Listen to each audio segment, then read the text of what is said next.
Hey, so I'm back, and it's lunchtime in our series, our 9-part series, Day 1, Meal 2 of Survival Food Challenge from Augason Farms, unofficial version, something I just made up and talked to them about, and they're like, yeah, cool, I'll send you some stuff. Anywho, before we get into it, do me a favor, hit that like, subscribe button so the algorithm knows that we're here. Also, to my Patreons, thank you for making this all possible. You're the ones who keep this thing alive. If you're interested in becoming a Patreon or just supporting the channel, there's a link down below. Go ahead and check it out. It's just for you. Okay, so let's go ahead and get into it. So the next thing I've chosen, there's 3 things inside of here. Let me hold that up right there. So this morning I had the maple brown sugar. This afternoon I'm going to have the creamy potato soup. That's what I'm going to be eating. As usual, it comes in one of these handy dandy packets that does not reseal, but that's okay because we've got our utility scissors. All right, so I'm going to get rid of the big bag. And as usual, we're going to have to slice this thing open and put it into a Tupperware container because it's not reclosable or not resealable. Also, it's going to be interesting to read the instructions as they have rubbed off of the packaging. But thank God there's a website and I can scribble some stuff on here. And I know that it's 2/3 cup mix for 2.5 things of water. Palm Pilot. Gotta love it. All right, so let's check this out. Okay, so like I was saying, basically the instructions are rubbed off of this thing. But I did bring my handy dandy old guy reading spectacle glasses, and it says direct, remove, discard, whisk in, yep, reduce, yep. All right, so like I said, I had to go to the website and check that out. So maybe Augason Farms, work on your skills. Also, if you guys do buy this pack, remember this could happen, so you might want to actually download and print the instructions for your kit. All right, let's open this puppy up.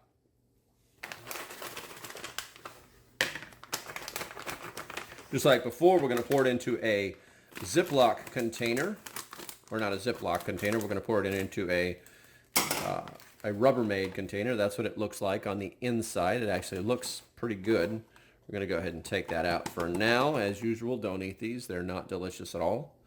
And we're going to put... it smells good. I'm going to slowly see if we can't make sure we don't dump this everywhere, because these contents just seem to be perfectly fitting in these Rubbermaid containers. Sorry for the delay, but there's no sense in making a giant mess. All right, so we're going to take this to the side and figure out what we're going to do for instructions for our kit. Okay, so I can't seem to find my 1/3 cup scoop. So I'm going to use this bowl that I washed from earlier, and we're going to scoop in.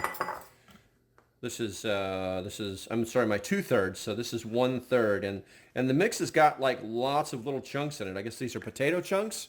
Here, let's take a closer look at that. There you go, little potato chunks inside of there. So this should actually be halfway decent, I think. It smells really good. Obviously, you can't smell it. We're going to go ahead and get 2/3 of soup mix. And this is a 1/3 cup measuring device. 1. And it almost seems like it's too much, but I guess it's because it's going to be so creamy or something to that effect. 2.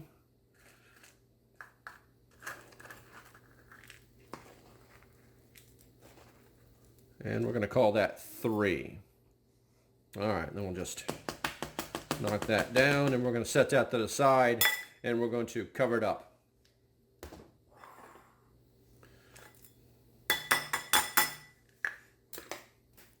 Okay, so now we got our 2/3 cup of soup mix. Now we need to boil some water.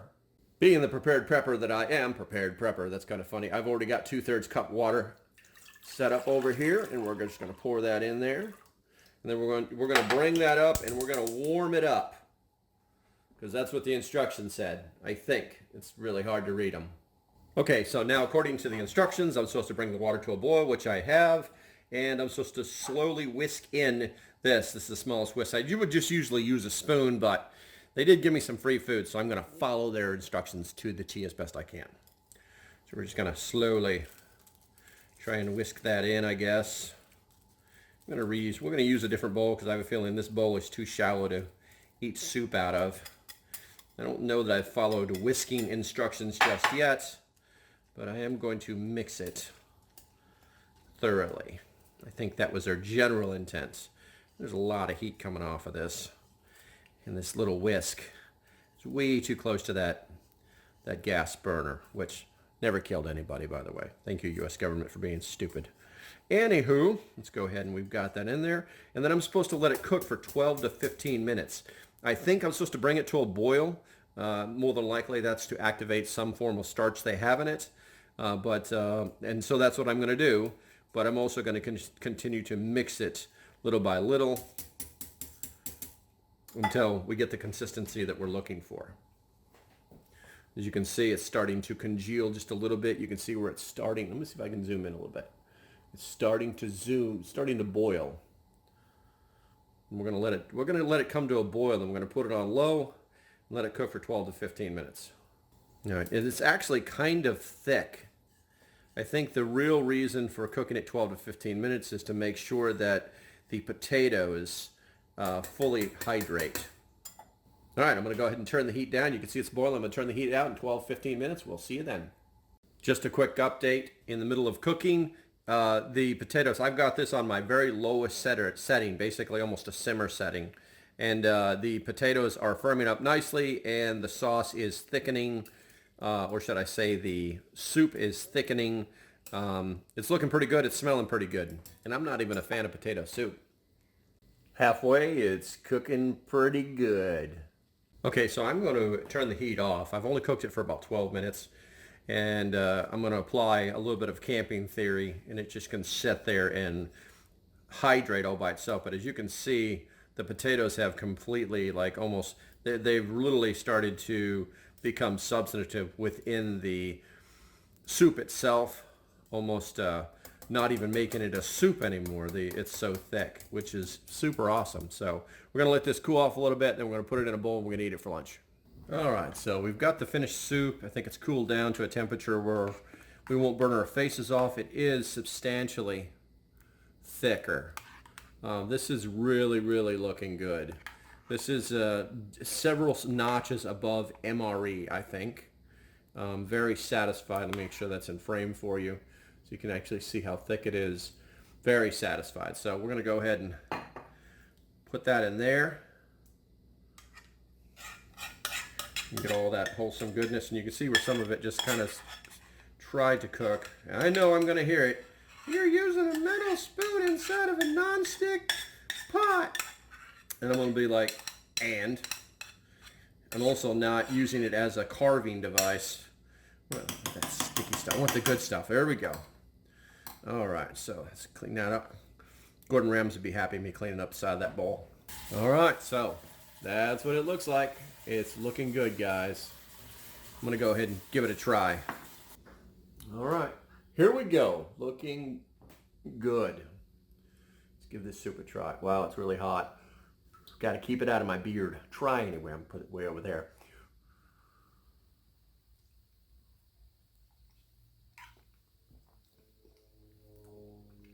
All right, that's good. I'm not a fan of potato soup. Pretty much if somebody says I'm going to have potato soup, I got to get out the hot sauce.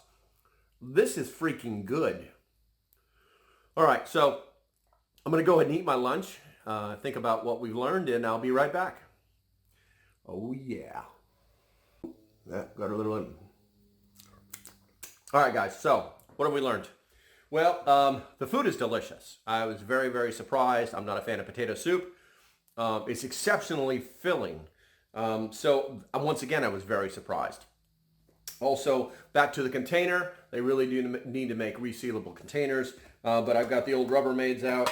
I did the same thing I did before. I put the thing inside of it. And because it has like a plastic coating on it, I just wrote, you know, what I need to do right on top of that plastic. Closed it up. Something else I learned is, and I actually applied it too. So when you're hiking, you don't necessarily have to boil boil food or cook food like over an open fire, that kind of thing. You could literally just get the water super duper hot, like bring it to a boil, and then mix all your ingredients into it, let it cook for just a little bit, and then you could just take it off and cover it or not, and that will as long as you got the starches to increase their mass, basically get thick like a starch does inside of hot water, then that's enough. And then you just cap it off, or if it was in a bag, seal it up and set it aside for 10 or 15 minutes. And lots of times there's still going to be plenty of heat, and it's going to do everything that it would have done if you cooked it during that exact period of time. So if this was an emergency scenario where you'd have limited power to cook with, you wouldn't necessarily need. Just bring that water to a boil, mix that stuff together, close it off, and let it just sit for 10 to 15 minutes. And you're probably going to be just fine. Once again, thanks for hanging out. It was a good lunch, a really good lunch. I'll see you guys at supper. And if you like what I'm doing, make sure you hit that like and follow button. And as usual, stay safe, have a great day, and I'll see you when I see you. Bye-bye.